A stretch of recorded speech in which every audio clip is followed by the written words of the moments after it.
Nggak, biar kayak James Bond-nya saya gitu loh. Gus deh, nanti langsung saya cari di Google deh. Gus, pertama-tama terima kasih Gus sudah nyempetin waktunya untuk Tempo TV.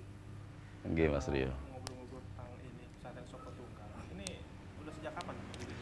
Pesantren Soko Tunggal ini berdiri sejak tahun 93. Jadi diawali sebenarnya kami memang hidup dari keluarga pesantren. Dari keluarga-keluarga kami sampai dengan Sunan Giri saya turun ke 11.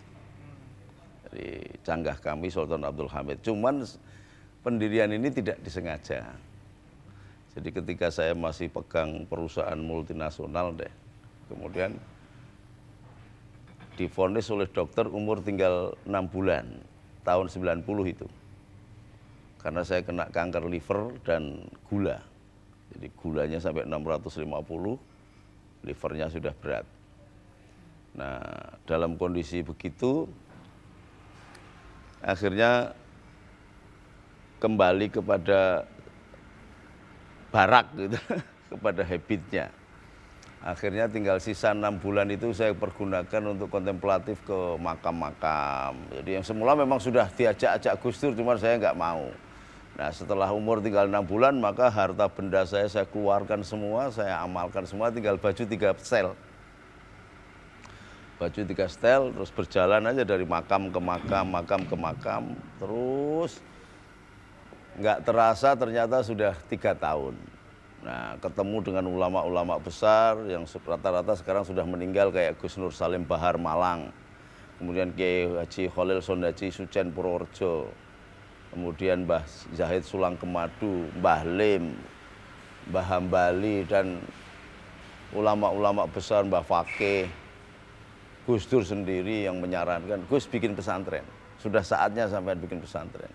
Saya kaget, oh ternyata saya sudah berjalan 3 tahun. Jadi nggak pernah kerja, nggak pernah ini, keliling aja dari kuburan ke kuburan. Nah disitulah kita bisa mengerti makna hidup. Bahwa nyawa itu demikian tingginya. Jadi yang semula saya sebagai memimpin perusahaan di multinasional, itu jadi nggak ada artinya apa-apa. Ketika sentral kita, fokus kita, orbit kita itu bermuara atau berfokus pada dunia, nggak ada artinya apa-apa. Nah, dari situlah balik kepada fokus kepada Allah. Nah, Allah mengajarkan cinta, maka kita bikin dah. Saya kalau bisa bikin pesantren, saya bikin gratis, nggak bayar untuk semua umat. Nah, itu idenya berawal. Maka kemudian dari yang satu, jadi Soko Tunggal itu dari yang satu sampai. Jadi ini berdiri pesantrennya juga salah satunya atas dorongan Gus Dur juga. Iya, karena Gus Dur memang kita teman diskus, teman gelutan, teman leceh-lecehan gitulah. Maka kalau ke Semarang atau kemana-mana mesti Gus Dur ke sini. Jadi tinggal di hotel pun mesti ke sini. Karena memang dari sekian banyak sahabatnya yang tidak pernah minta jabatan dan diberi, saya pernah ditawari jadi menteri, ditawari jadi kabulok, saya nggak mau. Itu malah ada juk yang lucu banget itu ketika 3-4 tahun yang lalu saya ditawari Gus Dur karena setelah nikahnya anaknya Gus Dur itu, adiknya Yeni itu, kakaknya Yeni itu, SBY jadi saksi, saya diminta untuk jadi kabulok. Tanggal 18 April kalau nggak salah, saya dilantik jadi kabulok. Saya tinggal pergi ke Ternate, Gus Dur marah dengan saya. 3 bulan saya tidak boleh, dicutaki sama Gus Dur. Nah suatu saat saya dengar Mas kepala bulognya itu Mas Bambang Wijanarko masuk LP Cipinang. Nah itu kan anak buah saya dulu di KNPI. Saya datang bersama istri bawa makanan rendang. Mas nangis. Saya nangis gitu. Terus Mas Bambang itu ngomong, Gus nggak usah nangis Gus, saya sabar kok. Nggak apa-apa. Bukan Mas Bambang, saya ini nangisi diri saya. Kalau saja saya terima jabatan itu, saya yang ada di dalam. Bukan sampean yang ada di dalam. Nah terus ditelepon sama ajudannya. Kebetulan waktu itu yang nelpon si Latif. Latif ngebel, Gus diajak ngobrol, anu Gus Dur nggak ada temen ini, oh ya saya datang ke sana. Saking pundi Gus, monggo. Nil Imas Wijanarko, lah pripun kabare? Angger di penjara. Lah nggih Gus. Kalau seandainya saya dulu terima tawaran sampean, saya kan yang di penjara Gus.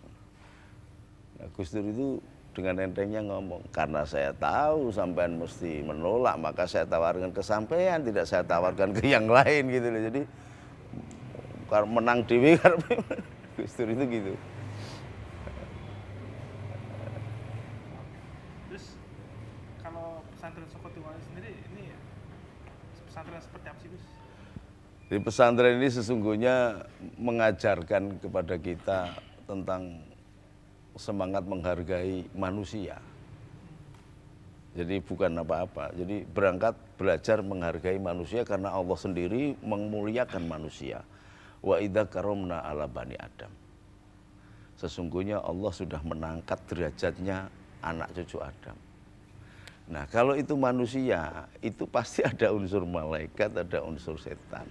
Kalau itu manusia pasti khalifah Allah. Summa ja'alnakum khulaifa fil ardi nadira kaifa ta'malun.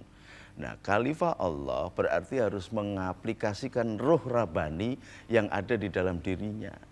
Karena ketika manusia itu masih dalam bentuk lumpur, itu tidak dihargai sama sekali oleh malaikat, oleh iblis. Jadi disendekke aja di pinggiran surga kan gitu. Diludahin dan sebagainya. Nah, ketika begitu ditiupkan rohnya, baru manusia itu menjadi berharga. Salah satu contoh sederhana adalah gampang. Ketika orang ini mati, saya mati, itu bukan disebut Gus Nuril lagi, tapi disebut mayit. Dan orang sudah tidak akan berdekatan begini, nggak mungkin. Karena rohnya hilang. Nah, roh itulah yang menjadikan manusia itu menjadi berharga. Di antara roh itu ada roh rabani yang bernama Ar-Rahman. Allah tidak akan murka, Allah tidak akan marah. Meskipun kita ini melacur, korupsi, maling, bermaksiat, macam-macam. Allah cinta. Menunggu sampai batas terakhir nyawa di sini. Makanya di sini kita tunjukkan teman-teman pendeta, kita undang, kita berdoa di sini. Enggak masalah. Karena Allah sendiri itu mengatakan kulitullah wa awidur rahman ayam matata'u falahul asma'ul husna. Panggillah aku ini Allah atau Allah atau Ar-Rahman yang Maha Kasih atau nama-nama yang baik.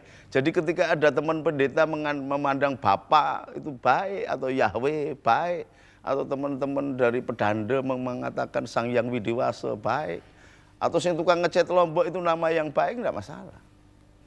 Jadi manusia itu yang harus dihargai. Oleh sebab itu dia harus mengaplikasikan roh rabani, roh ketuhanan yang bernama Ar-Rahman. Nah, kadang-kadang setelah hidup dalam kehidupan yang luas jadi tersekat. Sesungguhnya kita memiliki roh robani, roh ketuhanan yang bernama Ar-Rahman itu. Bisa kita lihat, begitu kita melihat anak kecil ditempeleng sama anak gede, kita mesti teriak, jangan dong. Itu roh rabani namanya.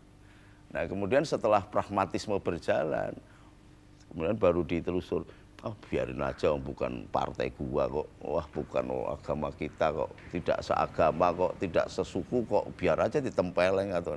Nah, itu terjadi pembajakan oleh iblis yang diterima juga oleh fisik kita karena kepengen menonjolkan kelompok, golongan dan sebagainya. Tapi bagi saya semua agama itu Islam, sehingga wajar kalau roh Ar-Rahman itu dikembangkan.